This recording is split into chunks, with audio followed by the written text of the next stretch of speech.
Selamat malam pemirsa, saya Tina Talisa. Anda menyaksikan Talk to iNews. Sekarang pukul 7.30 waktu Indonesia Barat. Kita mulai Talk to iNews-nya hingga nanti pukul 9 malam. Ada dua hal yang kita bahas. Yang pertama berkaitan dengan apa yang menjadi penyebab kemarahan Presiden Jokowi di bulan Juni lalu. Marah di Pelabuhan Tanjung Priok gara-gara dwelling time. Kalau bagi kita, apa sih orang awam melihat apa pentingnya dwelling time? Nah, kita akan membahas ini.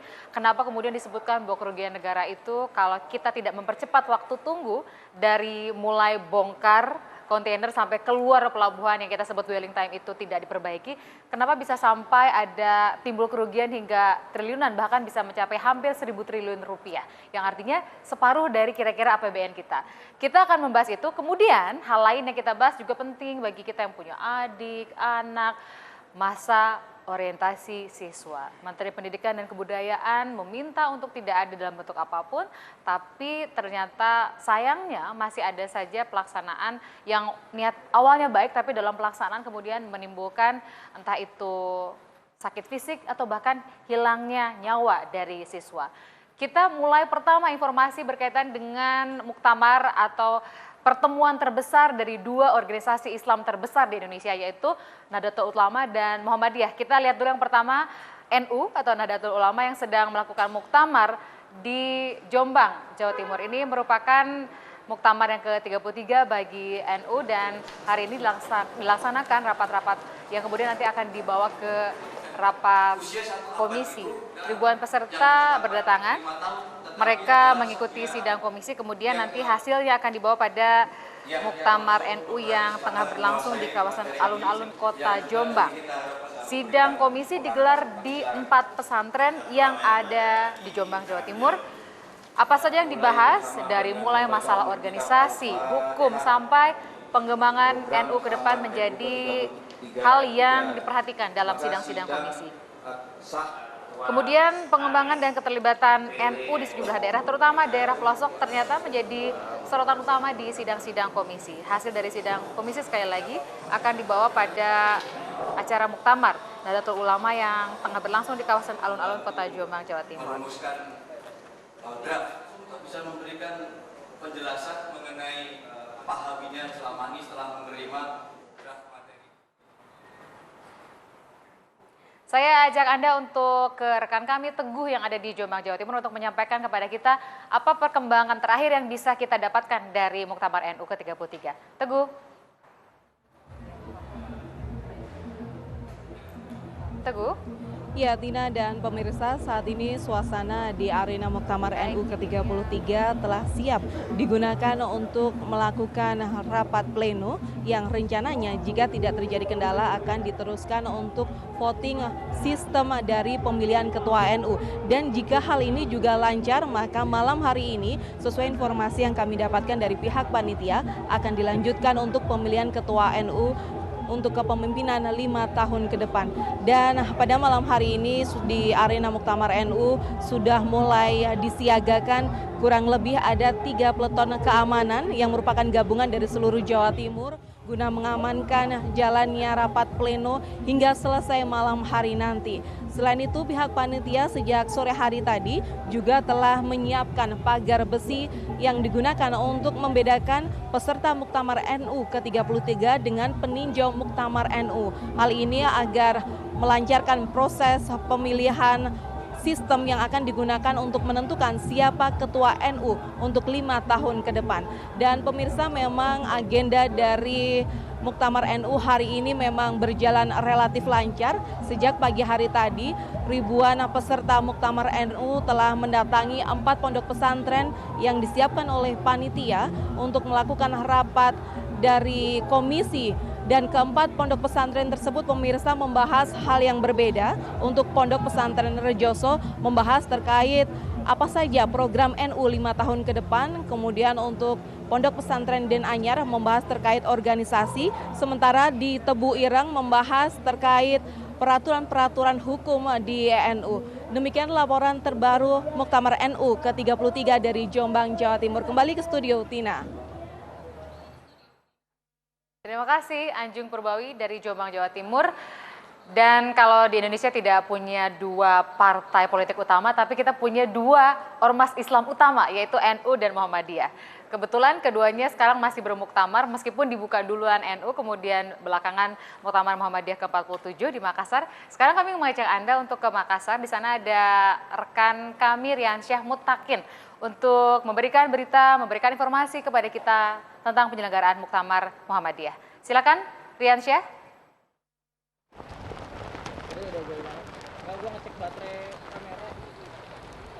Riansyah.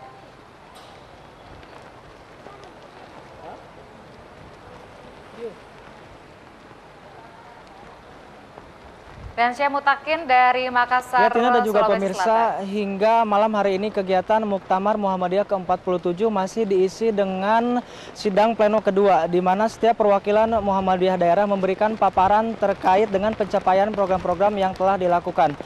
Setiap perwakilan daerah diberikan waktu 10 menit untuk memberikan penjelasan, dan kegiatan tersebut telah berlangsung sejak pagi hari tadi. Sementara itu, untuk kegiatan muktamar pada esok hari akan dilanjutkan dengan sidang pleno ketiga, di mana mengagendakan pemilihan anggota pengurus pusat Muhammadiyah periode 2015-2020. Dan dalam prosesi inilah akan 39 formatur yang telah dipilih dalam sidang tanwir akan diseleksi kembali. Sementara itu, sejumlah tokoh yang berhasil memiliki atau mendapatkan 5 suara tertinggi dalam sidang tanwir, diantaranya adalah Anwar Abbas, kemudian Abdul Muti, Dahlan Rais, Yunahar Ilyas, serta Busro Mukodas. Dan sekitar 2.600 peserta yang memiliki hak suara dalam muktamar kali ini akan memilih 13 nama dari 39 formatur yang telah didapatkan dalam sidang tanwir tersebut. Nantinya ke-13 nama inilah yang akan berembuk untuk memilih Ketua Umum Muhammadiyah serta menentukan kepengurusan pusat Muhammadiyah. Sementara itu, untuk agenda pemilihan ketua sendiri akan dilaksanakan pada hari Kamis mendatang. Ya, Tina dan juga pemirsa, hingga saat ini kegiatan Muktamar Muhammadiyah ke-47 di Kota Makassar berlangsung dengan tertib dan kondusif. Menurut Ketua Umum Muhammadiyah Din Syamsuddin, hal ini bisa dicapai karena Muhammadiyah sudah tidak membahas mekanisme pemilihan ketua. Sistem yang ada telah baku dan berlaku secara turun-temurun. Din Syamsuddin tetap berharap agar kegiatan muktamar kali ini berlangsung dengan tertib hingga penutupan nanti. Ya, demikian Tina. Terima kasih Riansyah Mutakin menyampaikan informasi kepada kita dari Muktamar ke-47 Muhammadiyah yang berlangsung sampai tanggal 7 Agustus nanti sampai hari Sabtu di Makassar, Sulawesi Selatan. Kita sekarang baru masuk ke informasi yang berkaitan dengan apa yang akan kita bahas dengan para tamu, yaitu berkaitan dengan dwelling time. Jadi Juni, Presiden marah-marah. Kemudian minta segera dicari tahu di mana sumber masalahnya. Karena harapannya kan nggak usah muluk-muluk deh, nggak usah lihat negara ASEAN, tetangga misalnya Singapura. Harapannya itu dari 5,5 hari ngebongkar sampai keluar dari pelabuhan berubah jadi 4,7 hari. Terus lalu bergulir dan kita dikejutkan ada pengungkapan dugaan korupsi izin bongkar muat di Pelabuhan Tanjung Priok. Kemudian ada 5 tersangka ditetapkan, diantaranya adalah Dirjen atau Direktur Jenderal Kementerian Perdagangan, bidangnya perdagangan luar negeri, yaitu Partogi Pangaribuan. Kita akan simak informasi yang berikut ini.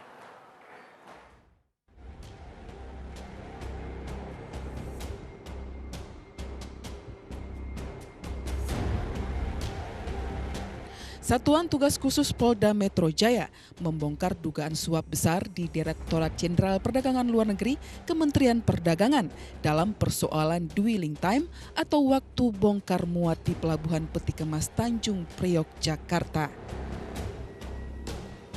Dalam kasus korupsi ini, polisi sudah menetapkan 5 tersangka, yakni Kasubdit Barang Modal Bukan Impor, Ditjen Perdagangan Luar Negeri Kemendak IM, Dirjen Perdagangan Luar Negeri Kemendak berinisial PP, pekerja lepas Ditjen Perdagangan Luar Negeri Kemendak berinisial MU, ME yang bertugas sebagai penghubung dalam suap dwelling time, serta seorang importir wanita berinisial L yang diduga melakukan penyuapan. Kami akan memeriksa orang-orang yang terkait jelas. Kami akan memeriksa dan meminta keterangan kepada semua yang terkait dalam kasus ini. Terakhir, tersangka yang kita tetapkan adalah L, ya, L, dan tadi malam sudah ditahan. Tadi malam kita ditahan. Kelima tersangka sudah ditahan semuanya untuk mempermudah penyidikan, tidak mempersulit penyidikan, dan jangan sampai juga melarikan diri. Mencuatnya kasus gratifikasi yang melibatkan oknum di Kementerian Perdagangan merupakan salah satu gambaran sulitnya membenahi aktivitas pelabuhan Tanjung Priok. Pihak otoritas pelabuhan Tanjung Priok pun mengakui masalah overstay atau kelebihan muatan barang seringkali menjadi penyebab dwelling time menjadi lama. Itu sudah masuk ya, tapi ternyata terkena larangan import misalkan, sehingga barang itu harus diekspor. Tapi si pemiliknya juga akhirnya juga kadang-kadang nggak mau ngurus misalkan ya, ataupun si pemiliknya itu juga ya selama ini ya katakanlah membiarkan. Hal ini juga yang sebenarnya membuat Presiden Joko Widodo gusar saat melakukan sidak di Pelabuhan Tanjung Priok 17 Juni 2015 lalu.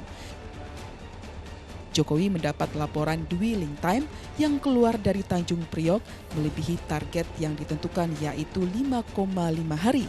Padahal Presiden Jokowi menargetkan dwelling time seharusnya berlangsung selama 4,7 hari. Tim Liputan MMC Media memberitakan.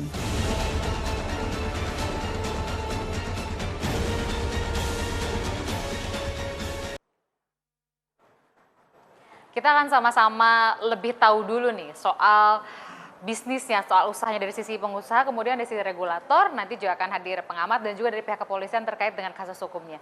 Mari pertama kita say hi dulu sama Pak Bambang. Pak Bambang sebagai Direktur Eksekutif Ginsi, Gabungan Importir Nasional seluruh Indonesia. Selamat malam Pak Bambang. Selamat malam kembali. Assalamualaikum warahmatullahi wabarakatuh. Waalaikumsalam warahmatullahi wabarakatuh.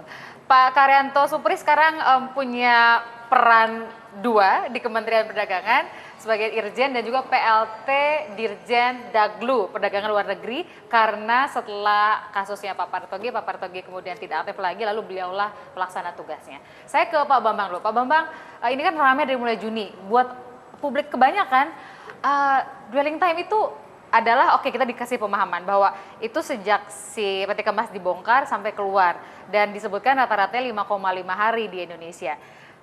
Kalau kemudian kita lihat di negara tetangga, kenapa bisa cepat banget ya? Nah, dari sisi pengusaha, apa sih yang selama ini dialami? Bapak kan udah belasan tahun di industri ini, ada 3.700-an anggota, 1.000 diantaranya ada di Jakarta. Apa yang dialami para pengusaha selama ini, para importir? Terima kasih, selamat malam. Tadi kan bicara mengenai masalah dwelling time-nya. Fokus pada dwelling time sebenarnya saya ingin batasi dulu. Saya tentunya pada satu areal batasi mengenai khusus kiprahnya daripada anggota saya dulu, yaitu importir anggota Ginsi dulu. Nah, kalau kita bicara dwelling time itu kan sebenarnya di sana ada 3 fase, Mbak. 3 fase. Fase pertama ada yang disebut dengan pre-clearance, fase kedua yang disebut dengan custom clearance, dan fase ketiga adalah post clearance. Saya luruskan tadi sampai mengenai keluarnya tadi, perlu dipertegas sampai keluar dari terminal kontainer, Mbak. Sampai keluar dari terminal kontainer, sampai ya? terminal, ke tempat keluarnya terminal. Nah, tentunya ketika barang itu tiba, saya